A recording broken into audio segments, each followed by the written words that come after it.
As we all know, the world of Hyrule is home to a lot of horrible creatures that are incredibly powerful, and a lot of them are really mysterious and even legendary to an extent, capturing the imagination of the citizens of the land. However, what do we actually know about these mysterious creatures? Beings that have been around for centuries, but are barely seen by anyone. Well, we know very little. So today I want to take you on a journey to discover the origin and story of the Great Sea Demon. Imagine the following. A world ruled by the waves and the will of the sea, where everyone's home can be found on an island, living off the sea that's located right at their doorstep. This world is known as the Great Sea, and it serves as the overworld of The Legend of Zelda: The Wind Waker. In these waters there are a lot of islands, a total of 49 of them, most of which are quite small, with little intelligent life inhabiting them. And the main island where you will find Hylians is Windfall, which houses various shops and attractions, and it's also the only major village, except for a small settlement on Outset Island. But there used to be another place where you could find people, Great Fish Isle, which was formerly the home of numerous people and the water spirit Jabun, but it was destroyed by Ganon at some point. Aside from that, we can find other beings living on the islands like the Rito, Kokiris, and pirates, all trying to live their life while being surrounded by the dangerous waters. However, while there are a lot of weird creatures hiding below the waves, there's only one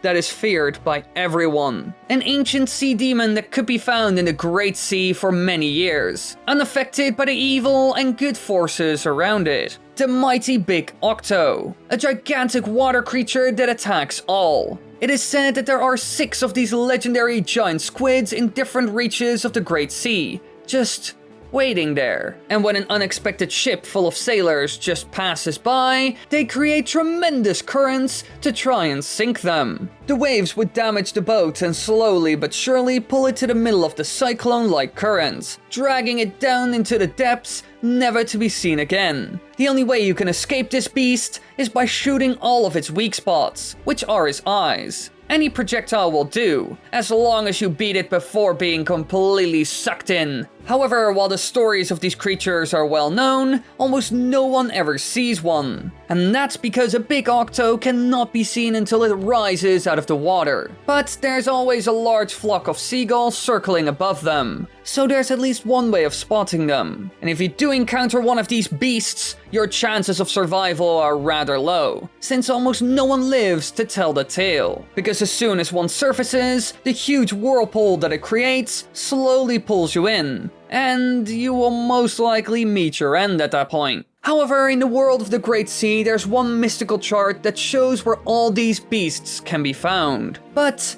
it's hidden, and no one knows who made it. It's also strangely detailed, even showing the number of eyes each Octo has, which suggests that the creator has seen them all and got away after getting his info. Clearly, a bit of a strange chart, but it's for sure worth its weight in gold for any sailor that travels the Great Sea frequently. But how powerful are these legendary beasts actually? Well, while Link can defeat them with his weaponry, they are a force to be reckoned with.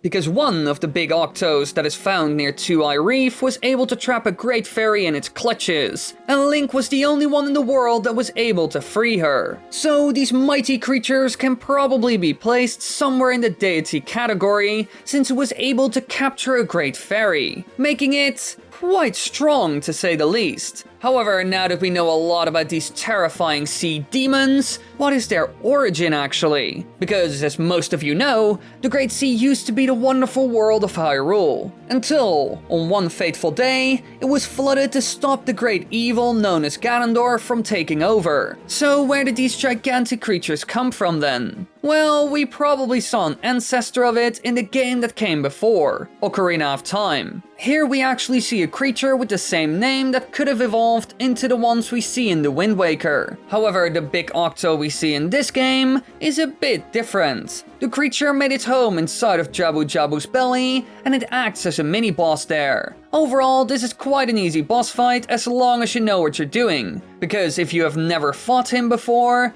it could be very frustrating. However, when we take a good look at this being, we can see it's very very different from the one we see in the Great Sea. Having a shell, not enough eyes, a completely different body type that's nowhere near long enough, and way more. You can clearly see that this creature was made to live on the land as well as in the water, which isn't the case with the Wind Waker version. So clearly, it's a version that took a completely different evolutionary route. So what is the original creature then? Well, it was most likely an Octorok, which are seen in Ocarina of Time as well as the Wind Waker, lurking in water instead of on land. These were the first aquatic Octoroks ever seen in the games, who emerge from bodies of water to attack Link from afar by shooting stones at him. And when approached, they will immediately submerge underwater to avoid harm. So the best way to take them out is by using a ranged weapon, or deflecting the stone back. And in the old world of Hyrule, before it was completely flooded, they could be found in Lake Hylia. So of course, when it all went down and water started rolling into the lands, they survived all of it. And so, all of a sudden, these creatures and a lot of other water critters ended up in a huge body of water. Now, what usually happens with creatures like this when you put them in such a situation is that they will reproduce and grow a lot bigger. There's more space, and over time more food as well. So it only makes sense, right? And so we most likely ended up with these huge ones. Although a lot of them didn't make the cut, of course, and never got to such an enormous size. But we did end up with 6 massive ones. And we also saw something similar to this in real life actually. And that's what we are going to talk about next. Because of course, Nintendo was inspired by the real world when making these sea demons. The mythical being that most likely inspired these squid monsters in the Wind Waker was the Kraken, a legendary sea monster of gigantic size originally from Scandinavian folklore, being seen in a lot of different books,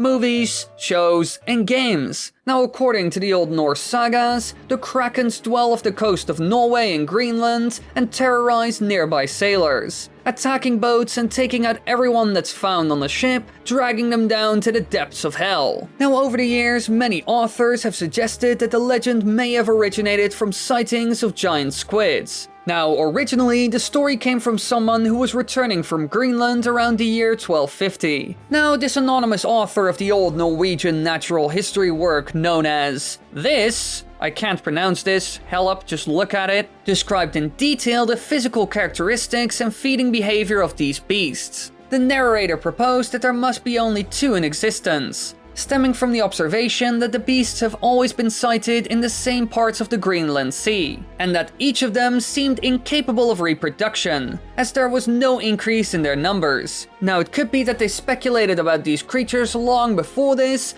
but we wouldn't really know. The old Scandinavians weren't great at keeping records, especially the Vikings. The only things we have from them are the old sagas and remnants of their settlements. Now, as time went on, the creature and its many stories slightly changed, since in the late 18th century, krakens were depicted in a number of ways, primarily as a large octopus-like creature. It was also depicted to have spikes in its suckers, and in early descriptions, the creatures were even crab-like. So it was a bit all over the place really. Some of the assigned traits of krakens even resemble undersea volcanic activity occurring in the Iceland region, including bubbles of water, sudden dangerous currents, and the appearance of new islands. And so, thanks to the sheer size and fearsome appearance attributed to the Kraken, it became quite famous in the end. Some of the things I mentioned are even seen in the Wind Waker when encountering the big Octos, like the dangerous currents. So it's quite clear that Nintendo heard about these stories and wanted to include creatures similar to them in this game where you sail a lot. I mean, it is very fitting to be honest. Although I will have to mention that the real-life giant squids, which 100% exist, cannot do any of these crazy things.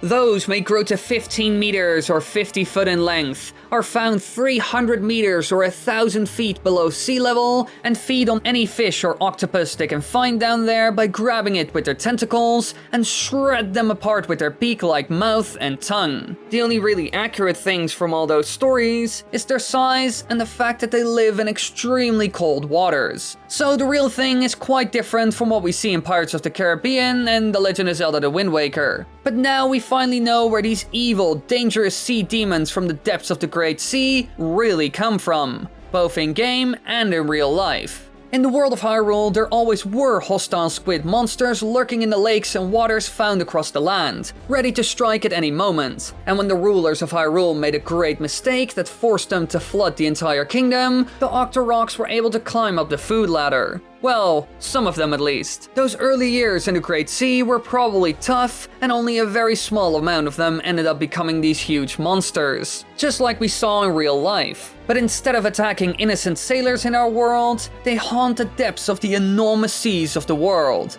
And now we all know where they truly came from.